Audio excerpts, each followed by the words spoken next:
Nifty अपने all time high के आसपास ट्रेड कर रही है। क्या यहां से ब्रेकआउट दे सकती है? हमें पहले इसके वैल्यूएशंस को समझना होगा और उसके बाद हम टेक्निकल एनालिसिस करेंगे इसका। तो चलिए शुरू करते हैं। पहले वैल्यूएशन को समझते हैं फंडामेंटल एनालिसिस से। फंडामेंटली हम देख सकते हैं निफ्टी का जो करंट पी है वो 22.8 का है और हम एक बार इसके मीडियन से कंपेयर कर लेते हैं।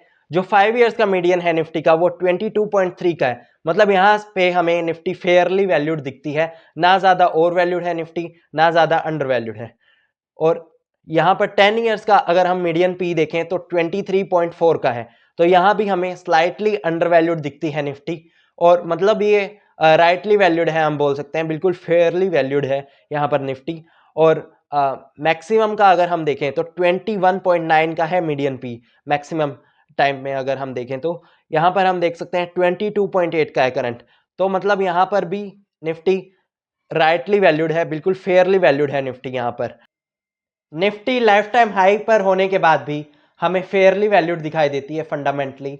इसका मतलब जो इसकी अर्निंग्स हैं वो लगातार ग्रो होते जा रही हैं और जो अभी दिसंबर क्वार्टर के रिजल्ट्स आने वाले हैं, एक मंथ बाद दिसंबर क्वार्टर के रिजल्ट्स आना शुरू हो जाएगा, उसमें भी जो अर्निंग्स हैं वो लगातार ग्रो करते जाएगी, जिससे निफ्टी की जो वैल्यूएशन है वो फर्दर लो हो जाएगी और हमें निफ्टी एक अच्छी पोजीशन पर दिखाई देगी वापस फंडामेंटली। अब हम इसका टेक्निकल एनालिसिस करते हैं और अब हम एक बार इसका टेक्निकल एनालिसिस कर लेते हैं। टेक्निकल एनालिसिस में मैंने यहाँ पर ये 500 डे मूविंग एवरेज लगाया हुआ है। 500 डे मूविंग एवरेज मैंने इसलिए लगाया हुआ है क्योंकि 500 डे मूविंग एवरेज 2.5 ईयर्स को रिप्रेजेंट करता है। 200 डे मूविंग एवरेज जब मैं लगाता हूँ तो वो 1 ईयर को रिप्रेजेंट करता है, 1 ईयर के मीडियन को रिप्रेजेंट करता है और 500 डे मूविंग एवरेज 2.5 ईयर्स के मीडियन को रिप्रेजेंट करता है। देखिए यहाँ पर हम देख सकते हैं कि निफ्टी ने 500 डे मूविंग एवरेज को नीचे कट नहीं किया यहाँ पर, और यहाँ भी सेम चीज, यहाँ पर इसको उसने टच किया पर नीचे नहीं गया और वापिस यहाँ पर चार्ट ने उसको टच किया पर नीचे नहीं गया। और यहाँ पर ये कोविड का फॉल है तो इसको हम अवॉइड कर सकते हैं। और यहाँ पर हम वापिस देख सकते हैं, यहाँ पर इसने टच किया पर नीचे नहीं गया। यहाँ पर भी 2018 में वापिस से टच किया और नीचे नहीं गया। और अब हम प्रीवियस डेटा देख लेते हैं। यहाँ पर प्रीवियसली भी अगर हम देखें तो यहाँ पर इसने थोड़ा सा टच किया, थोड़ा सा नीचे भी गया, पर उसके बाद वापिस ऊपर चला गया। और यहाँ पर हम देख सकते हैं यहाँ पर थोड़ा ज़्यादा नीचे चला गया था। तो मतलब लास्ट, ये डेटा लास्ट 10 ईयर्स का है। तो यहाँ पर 10 साल में कभी भी निफ्टी ने अपने 500 डे मूविंग एवरेज को नीचे कट नहीं किया है, कोविड को छोड़ के यहाँ पर बस कट किया था। अब हम यहाँ पर और प्रीवियस ईयर का अगर हम डेटा देखें तो यहाँ भी निफ्टी इसके आसपास आया और वापस ऊपर चला गया। ये डेटा बहुत पुराने हैं, यहाँ पर हम 15 ईयर्स पहले पहुंच गए हैं। ये चीज अब हम कंफर्म कह सकते हैं कि 500 डे मूविंग एवरेज को निफ्टी कभी भी नीचे की तरफ ब्रेक नहीं करता है। और यहाँ पर अब हम देख लेते हैं कि 500 डे मूविंग एवरेज कितने पे चल रहा है। जो 500 डे मूविंग एवरेज है हमारा वो 23,800 पर चल रहा है अभी। और हम एक बार देख लेते हैं 23,800 यहां से कितना दूर है। 23,800 यहाँ से 9% दूर है और ये ज़्यादा से ज़्यादा मतलब यहाँ से 9% गिर सकती है निफ्टी। हमें ये चीज़ यहाँ से समझ आ गई कि निफ्टी यहाँ से ज़्यादा 9% की गिरावट दे सकती है और इससे ज़्यादा शायद बहुत ही मुश्किल है निफ्टी का गिरना। और अब हम एक और चीज़ देख लेते हैं। यहाँ पर निफ्टी ने जब भी एक लो लगाया है उसके बाद इसने 2 बार 500 डे मूविंग एवरेज को टच किया। देखिए यहाँ पर पहले 500 डे मूविंग एवरेज को टच किया और उसके बाद वापिस ये अपने प्रीवियस हाई की तरफ गई, पर उसके बाद वापिस इसने 500 डे मूविंग एवरेज को टच किया। तो ये 2 बार अपने 500 डे मूविंग एवरेज को टच करती है हमेशा। हम प्रीवियसली भी ये डेटा देख सकते हैं। यहाँ पर ये देखिए, यहाँ पर फर्स्ट टाइम टच किया और ये हाई था और वापिस हाई तक गई और उसके बाद वापिस टच किया और उसके बाद एक ह्यूज रैली दी। यहाँ पर अगर कोविड नहीं आता यहाँ पर तो यहीं से एक ह्यूज रैली होती निफ्टी की। और वापिस हम देख सकते हैं यहाँ पर प्रीवियस अगर हम देखें, यहाँ पर इसके नीचे गई, यहाँ पर वापिस टच किया और वापिस ऊपर गई।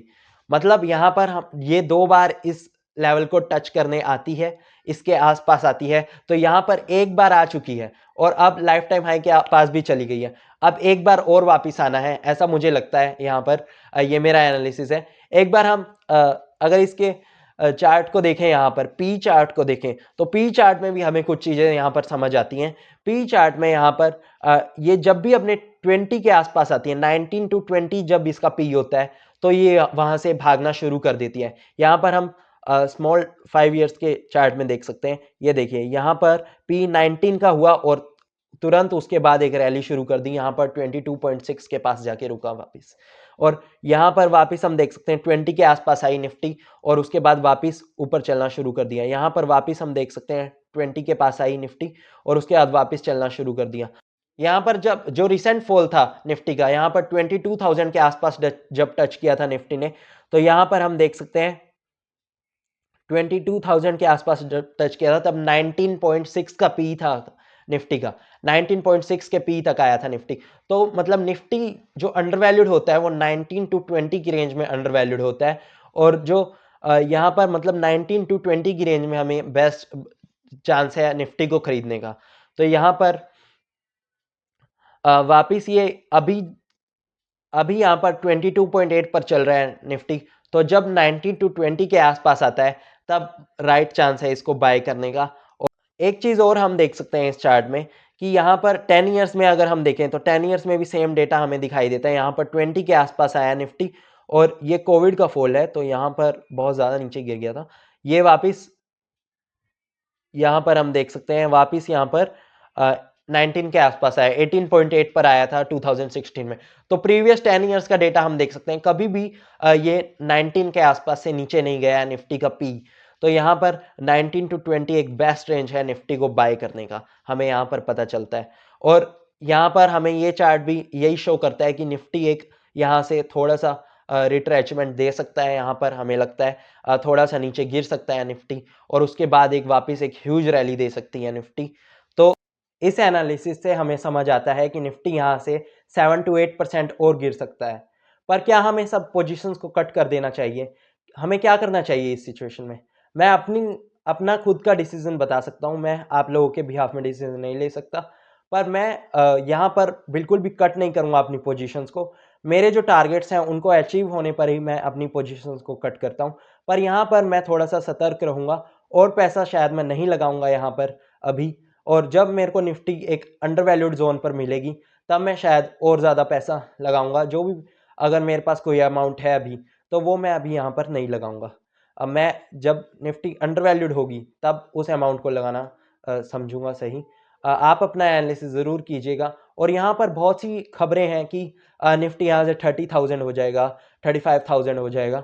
पर मुझे ऐसा नहीं लगता है, ये सिर्फ मेरा एक एनालिसिस था, मेरा एक ओपिनियन था। तो आप अपना एनालिसिस ज़रूर कीजिएगा।